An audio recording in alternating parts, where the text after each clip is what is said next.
Shalom, welcome to the Watcher's Blog. Here's what you can expect in today's video.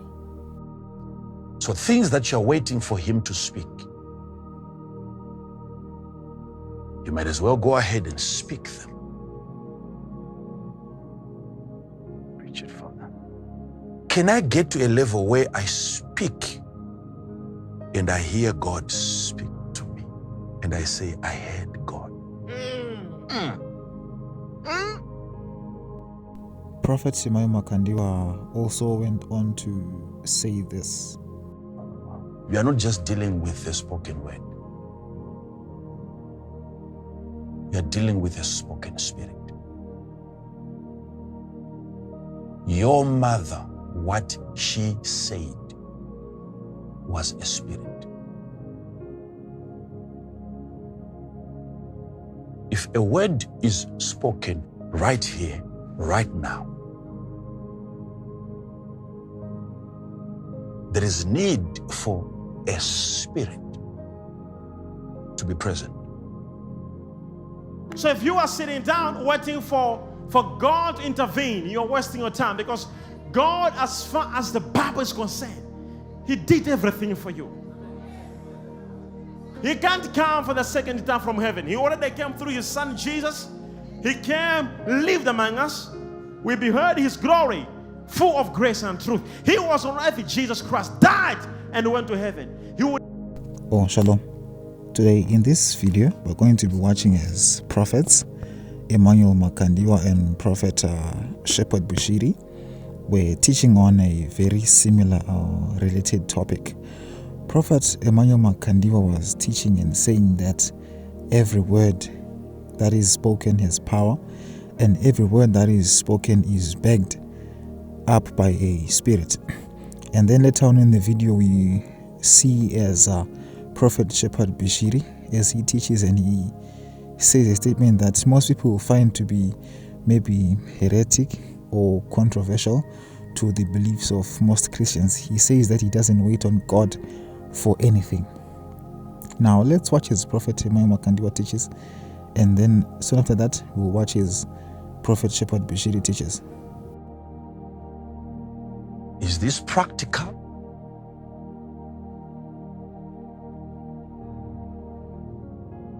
Jesus said, the words that I speak are spirit.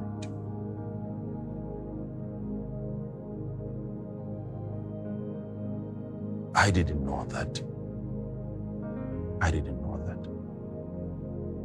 What do you mean? The words I said, the words that I speak, he's calling them words. Then he attaches a different name to the word he said. Those words are spirit.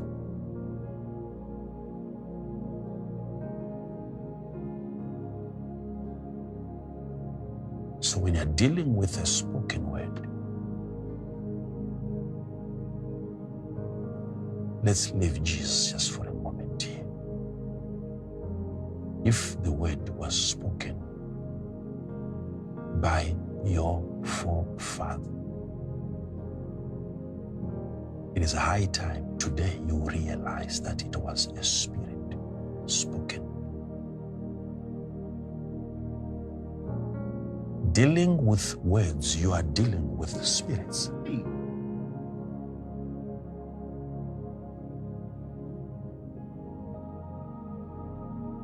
Am I in a position to declare spirits? Yes. When? Today or tomorrow? Today. If Jesus said that the words that I speak are spirit, do I have to get him to speak? Or if I speak, because most people don't understand many things.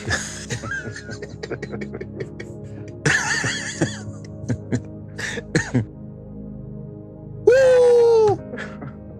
Oh, hear this. Yes, sir. To think that you have things that you wish God could say.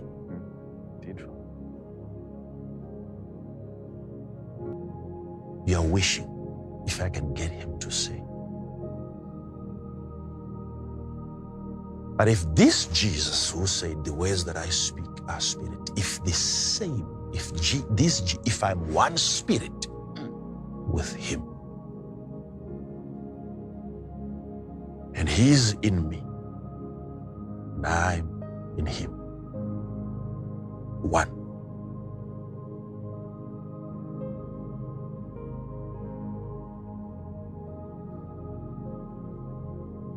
So if I speak, who is speaking? If he speaks, who is speaking? Because if he tells me that he is able to speak spirits, and then he enters into me and then he speaks from me, who is speaking spirits? It is me that speaks. So things that you're waiting for him to speak, you might as well go ahead and speak them. Preach it for them. Can I get to a level where I speak and I hear God speak to me and I say, I heard God?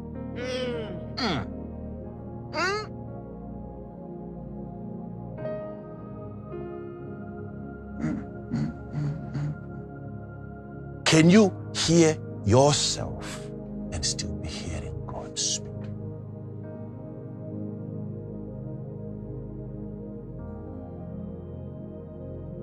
To think that you even know what you want God to say.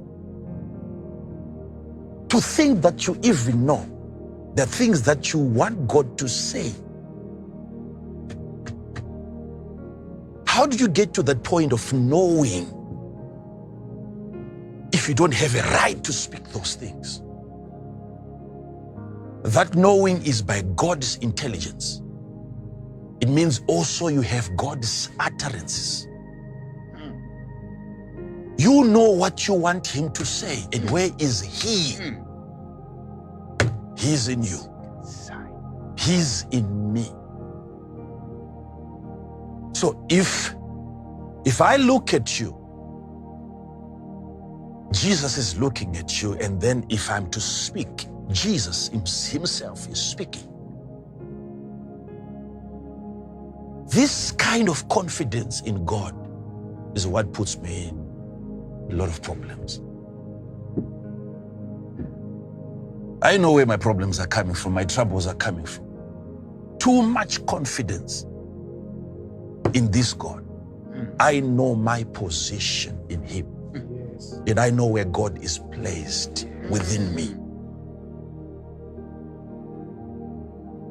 Why wait for him to speak externally if he has now become an internal God who dwells within? I am the temple of the Holy Ghost. I accommodate the ultimate spirit. He's no longer operating and speaking from heaven. He speaks from me.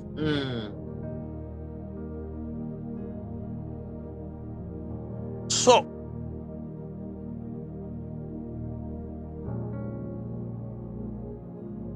the words that I speak, so hearing him while maybe he's seated over there on a rock and he's telling me the words that I speak are spirit. You might think it will end there, but it's the same Jesus when he gets into you and then he begins to speak. You are releasing spirits. I have to help you see something here. I told you, you are not just dealing with a spoken word.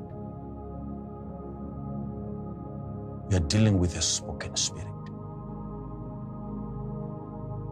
Your mother, what she said was a spirit. If a word is spoken right here, right now, there is need for a spirit to be present, just for the facilitation of the transportation of that word. Take away the spirit, the word remains in your mouth. It has to come out and collect a spirit on its way to its intended hearer. Just like when you blow a whistle, the air that comes out of your mouth has to be processed. It has to be turned in a certain direction for the sound to come out. Something has to happen at your mouth. There must be an establishment of a certain technology right here when you speak. The word has to be processed. So whoever said that you live a miserable life, it wasn't just what was said. There was an allocation of a spirit. No, don't just talk about, we're not just talking about good spirits here. No. When a bad word, an evil word is spoken by an evil man. Because the devil ensures that in every generation there is a living, wicked man who is well-versed in the orchestrations of these evil utterance. There's always a man, there's always a woman in existence, present in each generation, who has access to dark secrets, who hears things that are very unlawful to be uttered.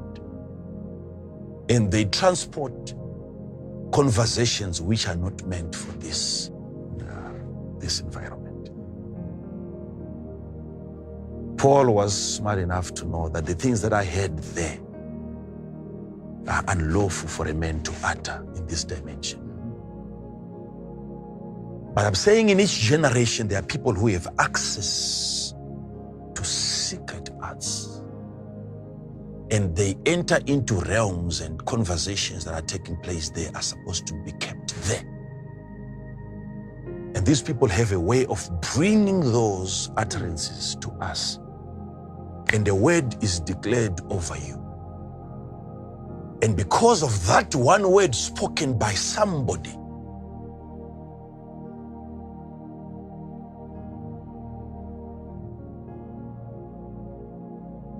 this is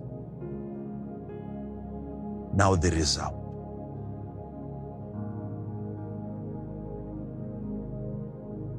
You are still trying to investigate what is responsible for this wretchedness of my life.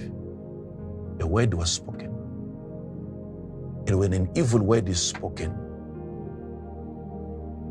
that word is assisting a particular spirit. A particular spirit has to accompany every word spoken. Why would God say every man will give an account of every idle word? Every single word that came out of your mouth, you will give an account. If your words are not causing things to happen in a certain way, why would a man who spoke be judged for speaking? You didn't touch anyone, you spoke.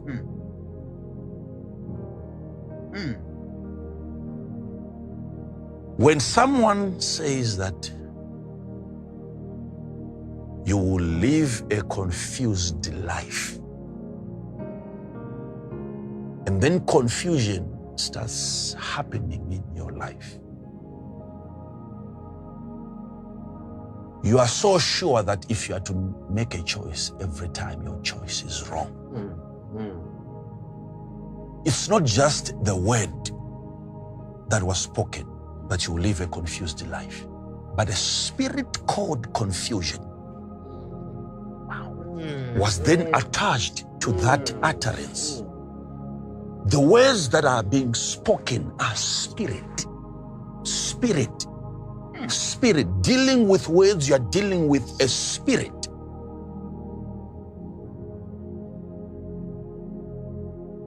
When the word poverty is mentioned towards your direction, there is need for the spirit of poverty to carry that word to an individual. And that word is given a lifespan by the Spirit. It stays with you. From the day it was spoken, it should have vanished by now. Because some of the people that are causing problems in your lives, they've since died. Long time ago. Yet their word is still standing. What has immortalized those spoken words is a spirit. The word is kept active in your life whenever a decision is about to be made.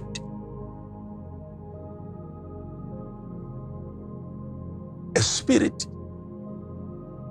that came attached to that word is informed, becomes active. Next time when you're speaking, you must understand what is happening. Spirits are coming out of your mouth. Look at this.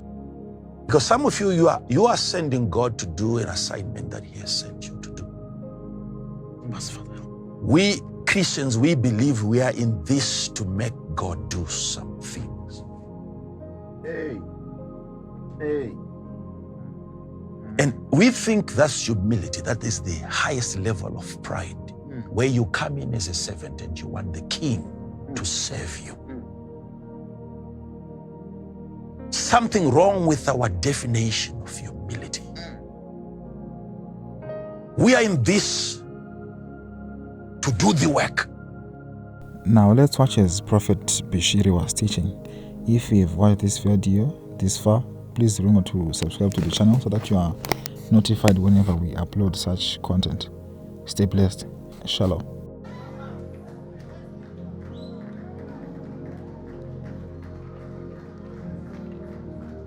But I want you to get this statement very well. Because we're having people in church who are like, oh Lord, you see, I don't wait for God on anything. I use my rights that I have with Him. If I approach you, when you are saying that, pray for me, I want my things to change. I don't go, let me ask God if it's God's will or no. I use my rights to command the devil out of your way. So if you are sitting down waiting for God to intervene, you're wasting your time, because God, as far as the Bible is concerned, He did everything for you. He can't come for the second time from heaven. He already came through His Son Jesus. He came, lived among us. We beheld His glory, full of grace and truth. He was on earth, Jesus Christ, died and went to heaven. He will never come again. Imagine God Himself. God, you are in your house in Soshanguve.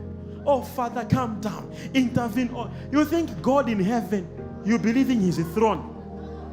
Where are you going, God? I'm going to Soshanguve.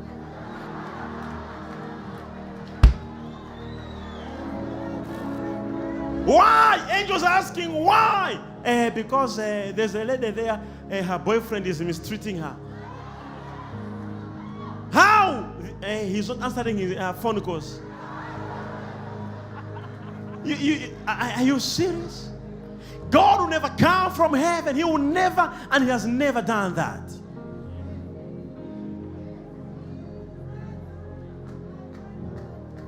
There are few moments we hear God came on earth. Few moments. We're going to see God. I say, oh, we saw God. I have seen a lot of times where I saw God because I saw His presence. You see, I saw His presence. I'm like, oh, He's here. I have seen His Shekinah, His visible glory. Like, wow. You see? One time I was with some people here at the prayer mountain. And as we were praying, there was a glory from heaven that came upon us. I don't know who was there with us. All right. All those were there? You were there also? Can I see your hands up? Especially that. Oh, we were there. And then all of a sudden, boom. the glory just came upon us. You see? Physical glory. So that does not mean you have seen God. Do you understand? Are you here or you're home? That does not mean you have seen. You can't say I saw God. You can't. I have seen this a few times, a few moments. I've seen His presence on this seat. And I said, I think some days ago. That's His presence. The most dangerous thing to see His presence, but not Him. Yahweh, I am whom I am. Hey, He will never leave. Even if you live in His Santon, He will never come.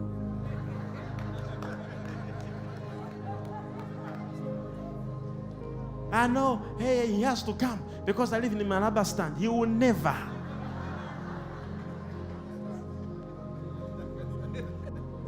What am I saying?